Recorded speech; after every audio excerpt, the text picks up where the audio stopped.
এই লোকটা ডক্টর ইউনুসের থেকেও বড় খেলোয়াড় হবে মনে হয়।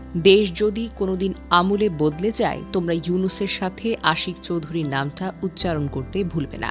বিডা এবং বেজার নির্বাহী চেয়ারম্যান আশিক যে কতটা শক্ত খেলোয়াড় তা টের পাবে মাত্র 6 মাস পরে। এই ছেলেটা ওয়েস্টার্নের আরাম আয়েশের জীবন ছেড়ে দেশে এসেছে টাকা কামানোর জন্য নয়, দেশ বদলে দেওয়ার জন্য। তাদের একটা সুযোগ এবং সাপোর্ট দিও প্লিজ।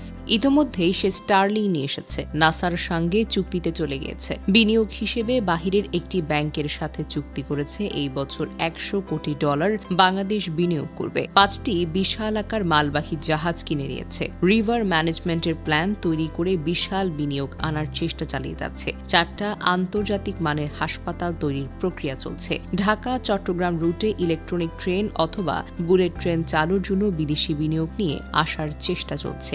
ইতোমধ্যেই 10টি বৃহত্তর ইকোনমিক জোন তৈরি করেছে। মাত্র কয়েকদিনে এগুলো করেছে সে। যদি সে 365 দিন কাজ করার সুযোগ পায়, চিন্তা করেছেন কই যাবে তার উদ্যোগগুলো? তার লক্ষ্য $100 বিলিয়ন বিনিয়োগ নিয়ে আসা এই দেশে, যা দেশের 3 কোটি মানুষের জীবন পরিবর্তন করতে পারবে। কম হলেও 1 লাখ নতুন কর্মসংস্থান তৈরি হবে। পরবর্তী সরকার যেই আসুক, আশিক চৌধুরী, খলিলুর রহমান, শফিকুল আলমদের যদি ঠিকভাবে মূল্যায়ন করতে পারে, এই দেশ সিঙ্গাপুর বা মালয়েশিয়া হতে সময় লাগবে 3 বছর ইনশাল্লাহ। জানা যায় আশিকের জন্ম বাংলাদেশের চাঁদপুরে, তবে তার বাবার চাকরি পোস্টিং এর কারণে শৈশব কেটেছে যশোরে। তিনি শিক্ষা জীবন শুরু করেছেন সিলেট ক্যাডেট কলেজে, পরে ঢাকা রেসিডেন্সিয়াল মডেল কলেজে পড়াশোনা করেন। উচ্চশিক্ষার জন্য তিনি ঢাকা বিশ্ববিদ্যালয়ে ব্যবসায় প্রশাসন ইনস্টিটিউট থেকে ব্যবসায় প্রশাসনে স্নাতক ডিগ্রি লাভ করেন। এরপরে তিনি লন্ডন বিজনেস স্কুল থেকে ফাইন্যান্সে স্নাতকোত্তর ডিগ্রি লাভ করেছেন। পাশাপাশি তিনি একজন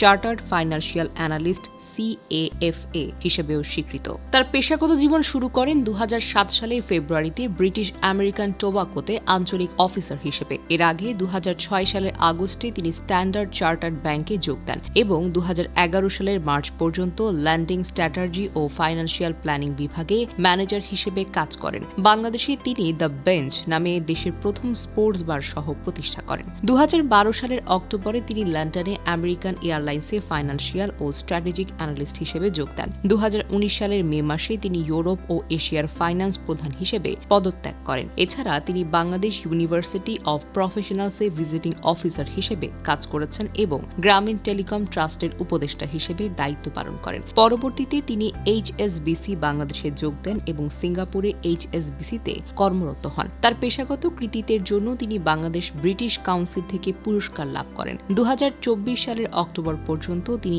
ইনফ্রাস্ট্রাকচার ফাইন্যান্স ইনভেস্টমেন্ট ব্যাংকিং এর অ্যাসোসিয়েট ডিরেক্টর হিসেবে দায়িত্ব পালন করেন। 2024 সালের সেপ্টেম্বরে আশিক বাংলাদেশ বিনিয়োগ উন্নয়ন কর্তৃপক্ষের নির্বাহী চেয়ারম্যান হিসেবে নিযুক্ত হন, যেখানে তিনি লোকমান হোসেন মিয়ার স্থলাভিষিক্ত হন। একই সঙ্গে তিনি বাংলাদেশ অর্থনৈতিক অঞ্চল কর্তৃপক্ষের নির্বাহী চেয়ারম্যান পদে নিযুক্ত হন মোহাম্মদ সরোয়ার বাড়ির স্থলাভিষিক্ত হয়ে। 2025 সালের 7 এপ্রিল তাকে প্রতিমন্ত্রীর মর্যাদা প্রদান করা হয়।